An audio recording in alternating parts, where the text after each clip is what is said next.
Hello, BookTube. Welcome to Lizziefayelovesbooks. I'm Elizabeth. It is Friday, March 9th, so it's time for Friday Reads. Well, I kind of went off the grid a little these last several days. I think I mentioned maybe in my last week's video that I might just end up doing a video every day in March, and then I have been not doing a video the last several days. It's because I found out that the middle school book bowl that I have been preparing for and reading books for and everything, it turned out it was yesterday. So I had still, at the point that I found out about it, I found out that it was going to be that soon. The date had gotten moved up, and I still had books to read. I had to type up questions, write questions and type them, and still write down record the food that the characters in the books eat for some of the books, and try to finish the books, which I didn't quite finish, but I got enough read that it was okay. And so I have just had a crazy busy week, but we got Book Bowl done. It was very successful. The kids had a great time, and I'm excited. So I want to go through and tell you what I read this week, what I didn't finish yet, and what I have to read in the coming week, because a week from yesterday is the last day for our winter library bingo at my local library. It's the first year they've done a winter library bingo, and it is it's like a bingo card, and you have all these prompts, and I still have 5 books left to read to fill my card, and they're giving away 2 Kindles and a $50 gift card to a restaurant or something. So I want to go ahead and fill my card, and if I win one of the Kindles, then I'll give it to my husband, because I already have my Kindle that I won from the library a couple of years ago. And if we win the restaurant card, then we'll go out. So, and if I don't win anything, it's okay, because I won a $50 gift card last year from Books A Million, and the Kindle the year before, so it's all good. But anyway, so I finished 6 books this week. Well, actually, since March the 1st. So in the last 9 days, counting today, I have finished 6 books, 2 still on my currently reading list, and I started 1 today. So let me tell you what I have finished. I finished 4 of the Sunshine State books. One of them was a reread.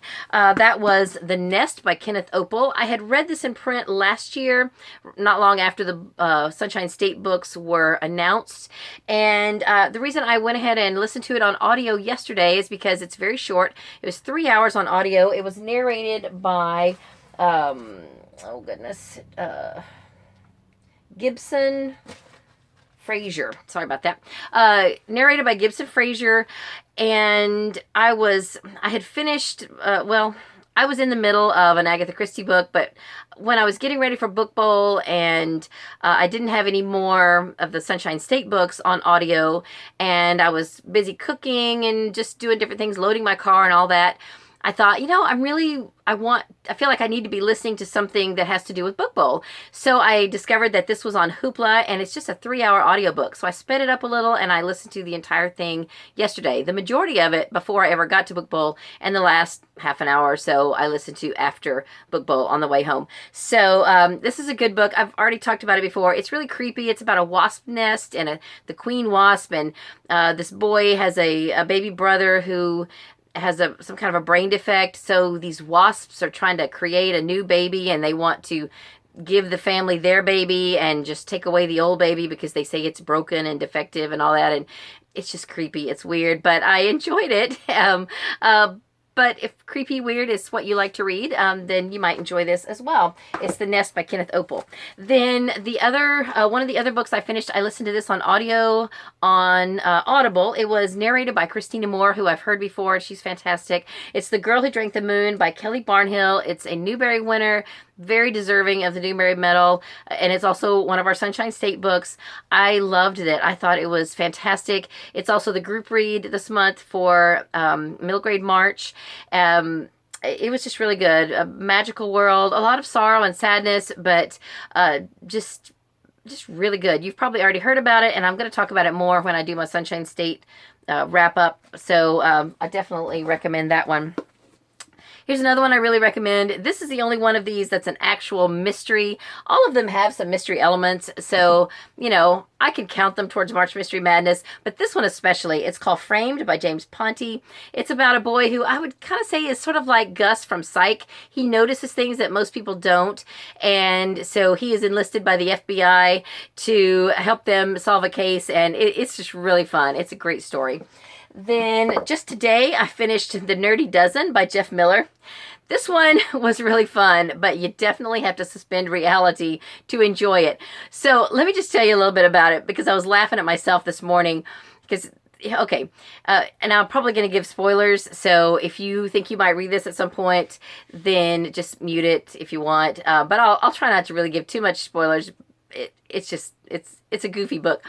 Okay, so these kids are super at video games, and they are basically kidnapped by the government to help with this mission, because there is this invisible technology, invisible plane, this technology, new technology that can make fighter jets invisible, and one of these invisible jets has been stolen. So the government enlists these group of 12 kids, video game wizards, to fly the other 3 planes that are invisible into this place and try to rescue the other invisible plane and its pilots. And the reason they need these kids is because these 2 pilots who were on the first invisible plane, I guess, were the only ones who were fully trained to fly it. And because this video game, which was actually a flight simulator, was leaked on the internet in the form of a video game, and these kids have all been playing it, they picked the top kids to come and, they picked the top kids for this mission. So all of that is really far-fetched. They get to this island that's got ostriches running around everywhere, and there's a compound where the locals say that, oh, this rich millionaire lives there, and he's really mean, and all this kind of stuff, and it's already just crazy. But yet I'm still reading it. I'm reading along, and then they get to this near the end where they decide that the only way they're going to be able to get into this compound is to catch ostriches and jump on them and ride them. And I thought, okay, that's just not believable. And then I had to stop and laugh at myself, because none of it's believable. It took me through all of that other stuff. Finally, I get to ostriches before I start questioning whether it's believable. So anyway, the whole book, though, was a lot of fun. I think that it would be really entertaining for the age group that it's targeted towards. And I was entertained by it just because it's so silly. But, if it sounds interesting to you, then you might enjoy it. And I thought it was a lot of fun. So that is The Nerdy Dozen by Jeff Miller. Okay, I finished 2 other books in this last week. One was Still Life by Louise Penny, and I enjoyed it okay. And I've heard that from other people, that the first book is just kind of meh, and then the series gets better. And I would have to agree with that. It was kind of, I think it was labeled a cozy mystery, but to me, I mean, I guess the fact that it wasn't very gritty might lump it into that category. But I always thought the definition of a cozy mystery usually included the fact that the main character, or the sleuth, is not a professional detective. They're usually an amateur. And this had a police detective, an inspector. It took place in Canada.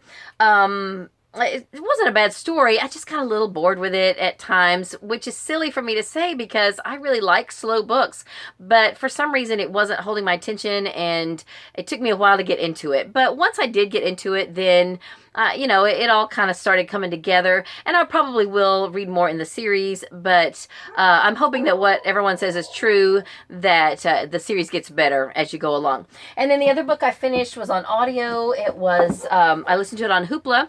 It is The Mysterious Affair at Styles by Agatha Christie. I listened to that because Louise, the big-haired bookworm, announced that that was her first selection for her very casual Agatha Christie book club, and so I thought I would go ahead and pick it up since it's the first in in the Hercule Poirot series. I've listened to a couple, maybe 3 or 4 other Hercule Poirot books, and I've enjoyed them. This one was really heavy on the chemistry, and I think I've heard that that's true of other Agatha Christie books. In fact, I did not know until the end of the book. There was an interview with a couple of people, and they said that Agatha Christie actually studied chemistry, and that makes total sense because this book was really heavy on the chemistry, a little heavier than I'm comfortable with because I'm not very knowledgeable. I'm a little bit knowledgeable of chemistry. My father was a middle school, high school science teacher, and he kind of drills some stuff into me. I know what the periodic table is and all that. But, I haven't really extensively studied chemistry. And so that made the book a little more complicated than what I really enjoy.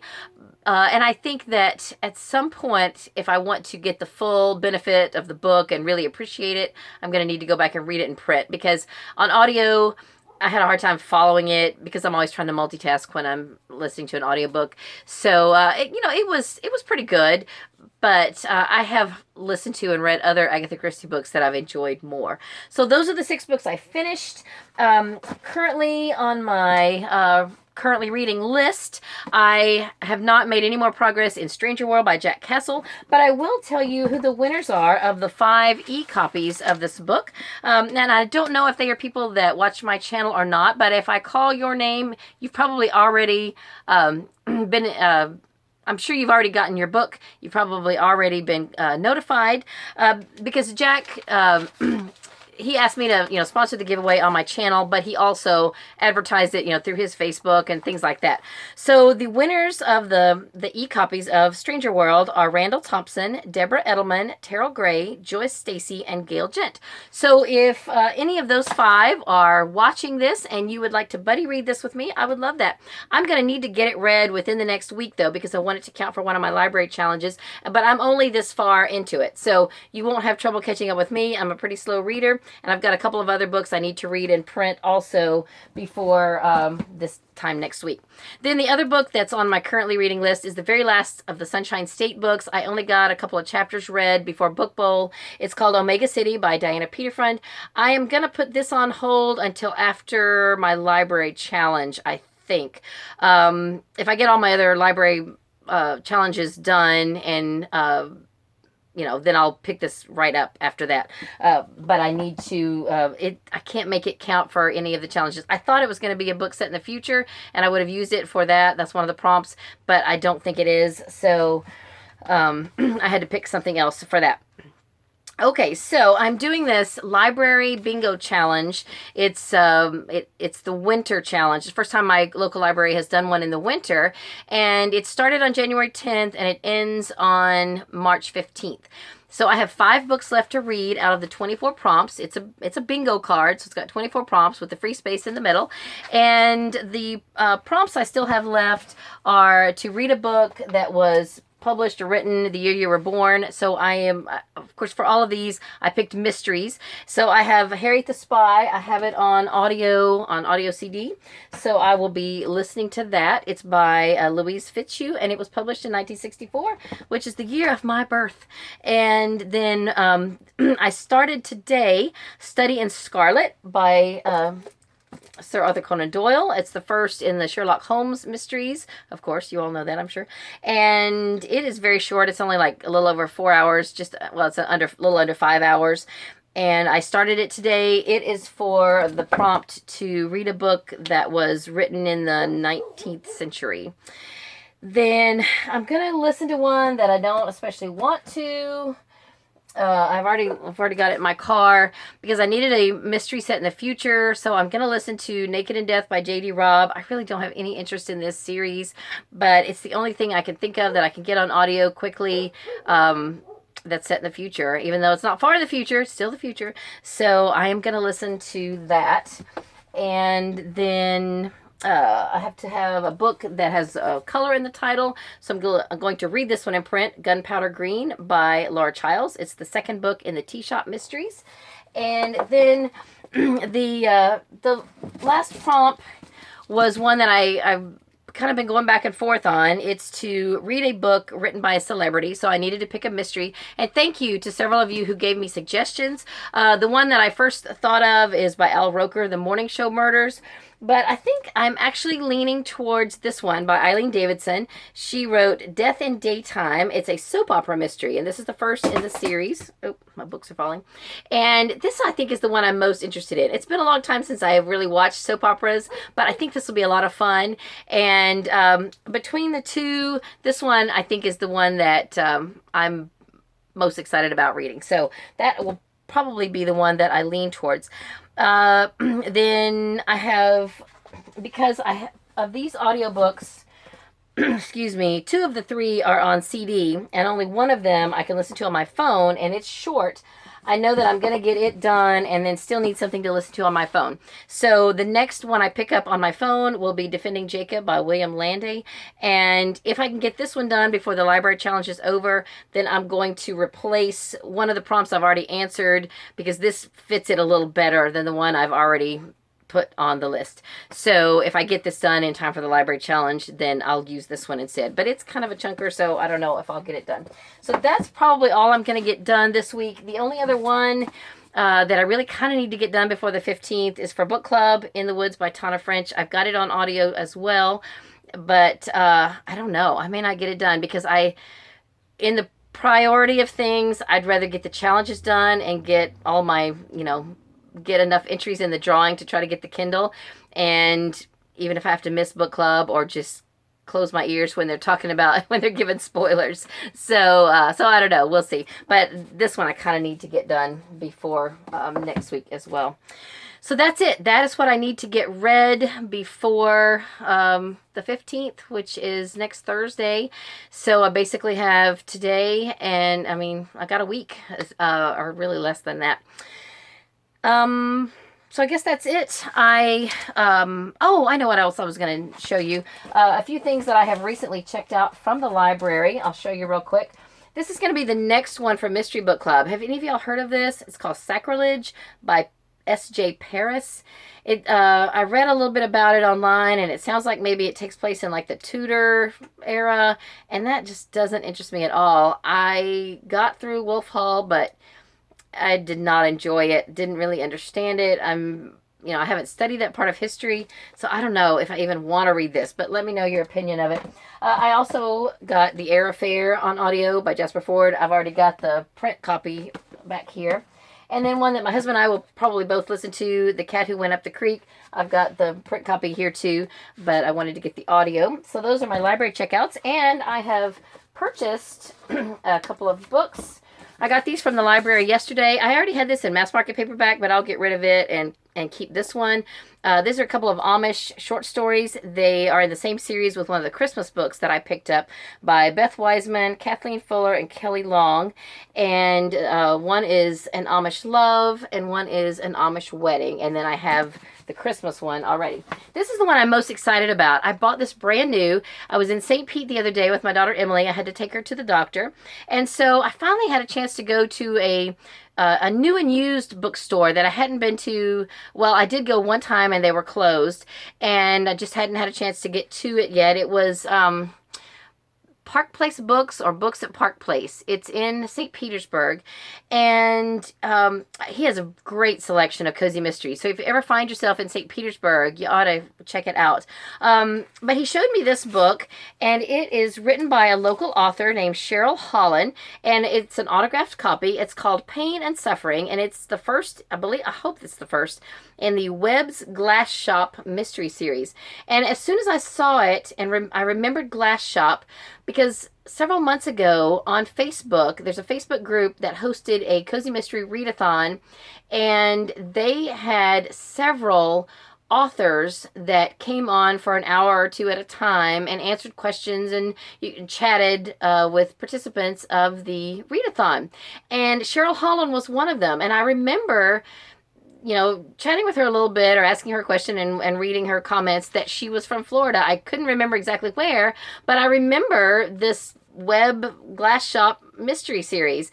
So, of course, Webb's Glass Shop is not a real place. It's a fictitious business, but the bookstore guy told me that in the book, she mentions a lot of other real places that are actually in St. Petersburg. So I'm excited to read it. And so instead of getting anything from any of the series that I was already collecting, I thought, wouldn't it be fun to get this autographed copy by a local author?